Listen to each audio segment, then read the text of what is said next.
Hello, hello, hello. It is your girl, Danielle Thomas, and I'm so excited to jump into the next 30 days where we're going to be talking about faith-driven high performance sales. For the next 30 days, tune in with me. Look for our videos on YouTube. They're going to be premiering, but if you miss the premiere, you can just watch it whenever you have a moment.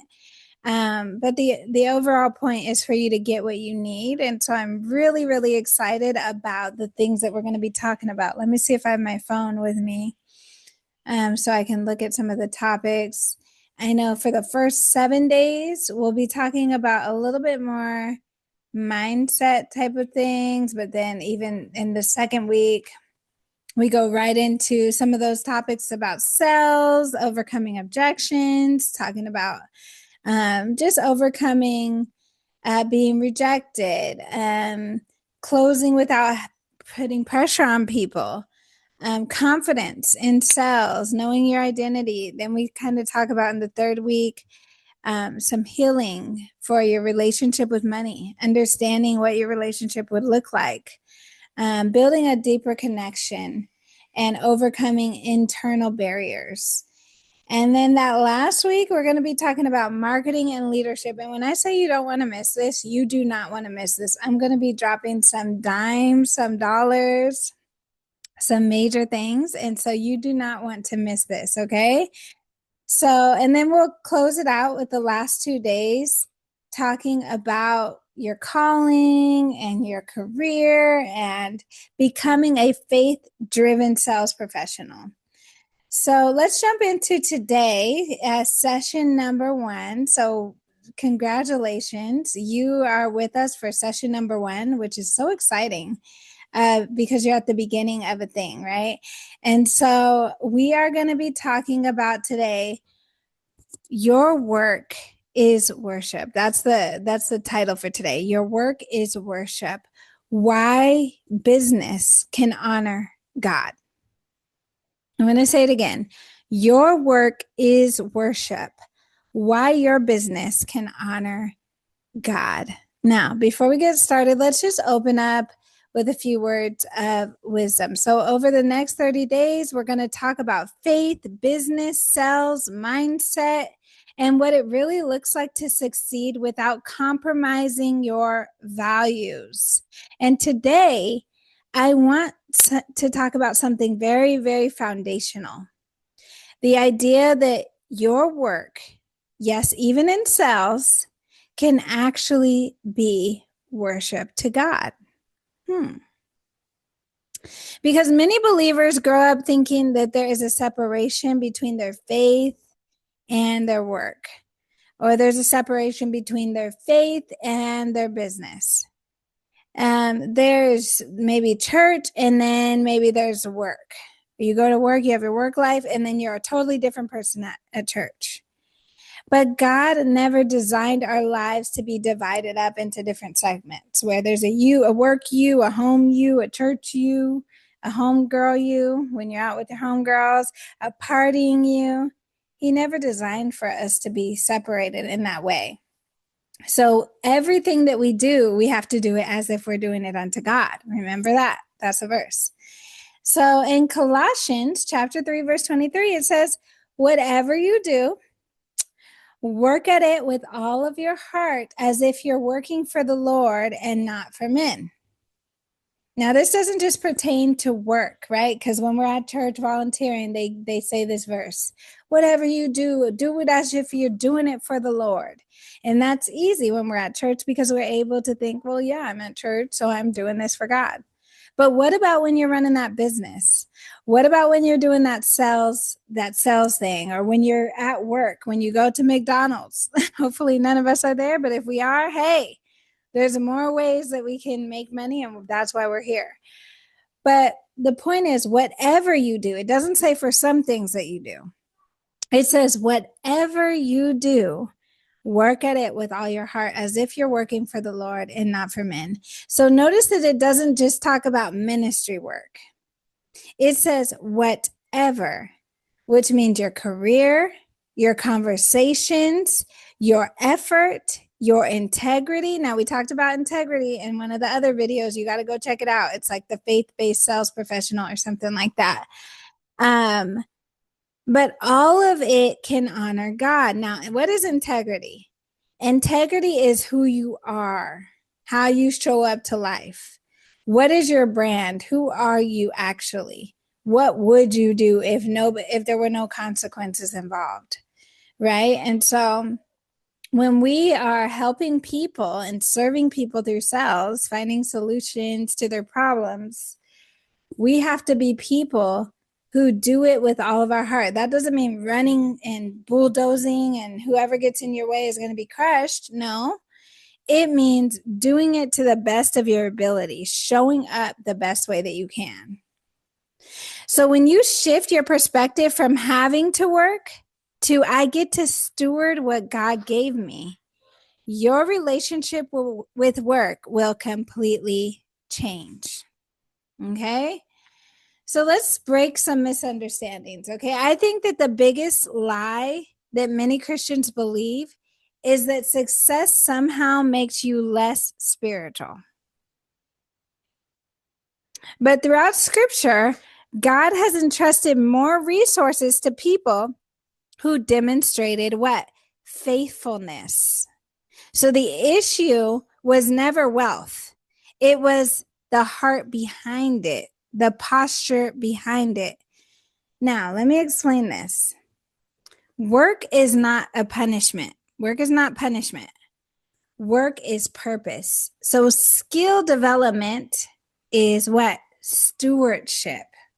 Because when you develop the skill for your purpose so that you can be in purpose to the best of your ability. We talked about this, Colossians 3 and what is it? Colossians 3:23. Whatever you do, work at it with all your heart. How can you work at it with all your heart when you haven't developed the skill? Stewardship. Now, Napoleon Hill once wrote, the starting point of, and this is one of my favorite people to quote, so you're going to hear me quote Napoleon Hill a lot, but hear me out. The starting point of all achievement is what? Desire. The starting point of all achievement is desire, but is it the ending point? And desire, when aligned with purpose, becomes what? Calling.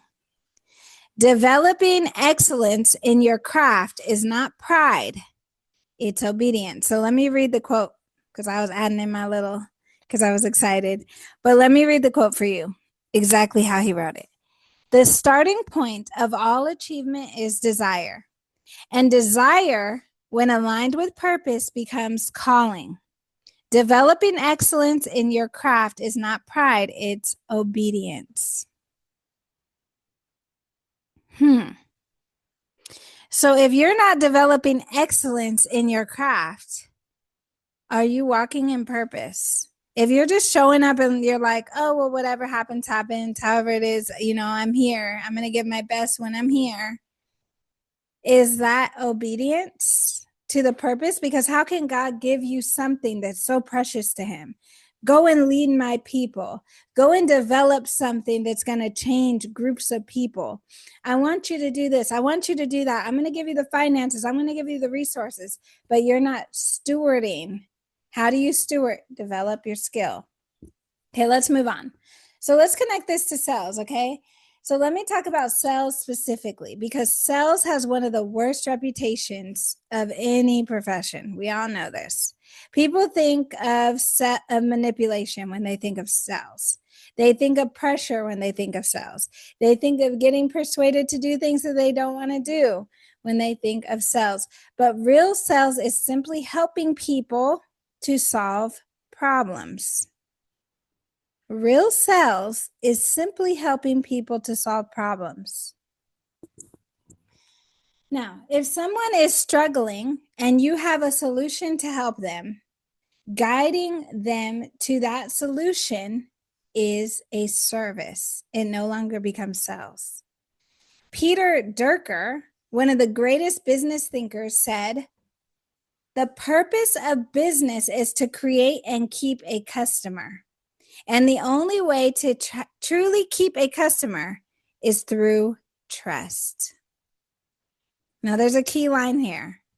When does with integrity sales become, I'm sorry. I'm tired. It's been a long day. I'm actually drinking a little energy drink so I can hang with you guys right now. Okay. I'm reading some notes, but there's a key line here.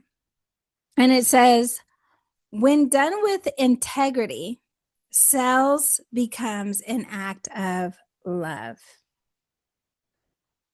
When done with integrity, sales becomes an act of love. Now think about this. I want this to just sit on you for a second. Let's slow down. You listen, you understand, and you guide decisions. You don't force decisions. That is not manipulation. That is leadership. Okay, so let's look a little bit deeper. I want you to start seeing yourself differently. You're not just trying to make money. You are developing the ability to influence, communicate, and serve people at a higher level. And influence is a responsibility because every conversation that you have either builds trust or it breaks it. Now, Jim Rohn, he said, success is not just pursued. It is to be attracted by the person you become. I'm going to read that again. Success is not just pursued. It is attracted by the person you become. When your motivation becomes service instead of survival, confidence naturally grows. When your motivation becomes service instead of survival, confidence naturally grows. Now let's make this a little bit practical, okay? So here's what I want you to do today. Before every conversation, whether work, business, or sales, ask yourself, how can I serve this person today? Now, this is a simple exercise that I want you to do. Listen more than you speak. Write this down. I'm going to say it again for the people in the back, because I know the people in the front are taking notes because they know that this information can change everything. So this is the simple exercise, okay? Listen before you speak. Focus on understanding. And number 3, remove pressure from yourself. Let me say it again. Listen more than you speak. Focus on understanding and remove pressure from yourself. Now, Zig Ziglar said, you can have everything in life that you want if you just help enough other people get what they want. Wait a minute, what? So he's saying, if you just help enough people, other people, then you can have what you want. It's kind of like the saying, I always hear this from other pastors. And when you go to churches, you hear this about serving, right? How is God going to give you a vision for you to have? And how is God going to bless your vision if you can't help somebody else build theirs? Even Jesus, when he grew in wisdom, how do you think he grew in wisdom? He had to submit himself. He had to help others. He had to do things that he went and sat in the synagogues. Woo! He went and sat in the synagogues and he listened to the other people. He listened to God speaking to him. You know, he is God. But he got those downloads that he needed. And he said, what did he say to the disciples when they asked him about like the way that he was doing things? He said, I only do what my Father says to do. and I only go where he says to go. Meaning he had the knowledge and the understanding to be able to do his own thing, but what was he sent to do? The will of his Father. Now you'll notice something powerful that happens when you begin to put people before yourself, when you begin to put the needs of others before your own needs. You'll notice something very powerful that happens. People will begin to trust you. Trust is not gained by a title. It's not gained by doing certain things that maybe align you with being a trustable person. Being a trustable person is an intrinsic feeling that people get from people who are selfless, they are loving, they are kind, they are gentle. What are these that I'm saying? The fruits of the Spirit. So it starts spiritually. I'm not going to go too deep into that because that's not what we're talking about today. But it starts with filling yourself up spiritually so that you can display and exemplify the fruits of the Spirit in your life. I know me as a financial advisor, there's so many things that I will never do. There's so many things that I could do to get ahead, but I would never do. And I see, maybe I've seen things and nothing like too crazy, but just even the basic things, I could do this or this, and it's really my choice. There's not a huge difference, but I always act in the best interest of those around me. And sometimes I've lost. I always do the right thing. When presented options, when I have an option to do right or wrong, and I know right is going to be hard, right is going to be a hard journey, I take the right road. Why do I do that? It builds something, not just with me and people, but between me and who? My Father. Now, when God can trust you to make good choices and you start building that in you where there's like I can't, there's something in you that's saying, I can't do things that are not right because it's not in me. It's wrong. There's a moral compass there. And that moral compass is built. It's built by making good choices, right? And so when you start to act right overall, that's the overall point of what I'm trying to say, then God will bless you with more. I know there was a period where it seemed like I was losing after losing after losing after losing from making the right choices. But then the tide shifted and things started happening for me that I knew that I had nothing to do with. Why? Because I stayed on the path. Now, why do they talk about the narrow path and the wide path? The narrow path leads where? To heaven. And the wide path leads where? We'll say the unmentionable place. Now, why is the narrow path less traveled? Because nobody wants to do the right thing. It's hard. So you have to be the one who makes that decision for yourself. Not just in business. This is not just about sales. This is about with your family, with your life, with your everyday type of stuff. You start living a clean life. I call it straight edge, being a straight edge person. There's no jagged edge. You don't jaywalk. You don't litter. You don't cuss. And when you do things wrong and you catch yourself, you make a change. You go back and apologize. I remember one time, and now I'm telling on myself. But basically, what I did was so basically, what I did was I was in a store and I thought I rung up everything, but there's like a little thing in there. It was like some medicine or something. I think it was like some NyQuil. And I didn't see the box because it had like fallen between the cart on the side. And so I didn't pay for it, but I paid for all my other groceries and I'm walking out. And at the time, this was a while back. This wasn't any time recently, just so you know. FYI for those in the back. But basically, I get to the car, I'm loading my groceries back into my car. And at this time, I was struggling a little.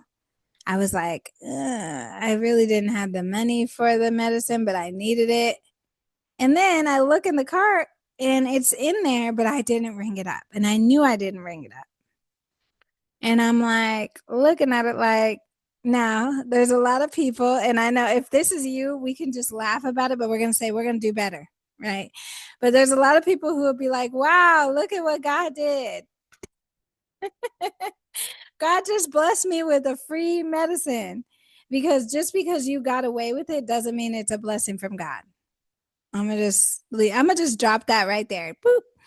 But yeah, I had a choice. I could just leave it in the cart for somebody else to steal. That's one choice. And not take it because I'm like, oh, I don't want to take it. I don't want to be a stealer. Or number two, I can just take it because I'm already outside. I'm already by my car. Why would I take it back in? I mean, they're not going to notice, whatever. I don't know. There's a lot of stories I could tell myself. Or the right answer, I can grab it and go back inside and tell them that I made a mistake and I did this. And guess what I do? Every single time, and that has happened to me multiple times, I take it back inside. Why? Because my personal moral compass, it matters to me, not to anybody else. I could care less what people think of me. It matters to me that I make a choice to make the right decisions, no matter what, when nobody's looking, when nobody will ever care or find out. And that is my personal brand. And what does it do? It allows people to begin to what? Trust you. Now, when you have people's trust, oh, you can do so many things. Because what do people lack? What do people look for? Somebody they can trust. So for the sake of time, we're going to have to round this up. But if you've ever felt conflicted about ambition, income, or success, I want you to release that today. God is not afraid of your growth. He is interested in your character while you grow. So, of course, he wants you to be successful, but he's more interested in who you are than your ability to be successful. I'm going to say that again. Of course, God wants you to be successful. He wants you to have the house on the hill. But why did he say that it's harder for a rich man to go through the eye of a needle than for them to be saved? Because of character. Because it's easier to make bad decisions when you have money. That's why God sometimes will not bless you yet until you get yourself together, so that when you get to that place of being wealthy and having all the things and being able to make choices, you have some resistance built up to the things of this world that are going to come at you. The things that you've never experienced, the places that you have never gone. You want to have that built inside of you. You can be successful and faithful to God at the same time. I am a living testament. Booker T. Washington once said, success is to be measured not so much by the position that one has reached as by the obstacles which one has overcome. I'm going to read it again. Booker T. Washington once said, success is to be measured not so much by the position that one has reached, but more so by the obstacles that they have overcome. And growth often looks like obedience before results. And growth often looks like obedience before you see the results.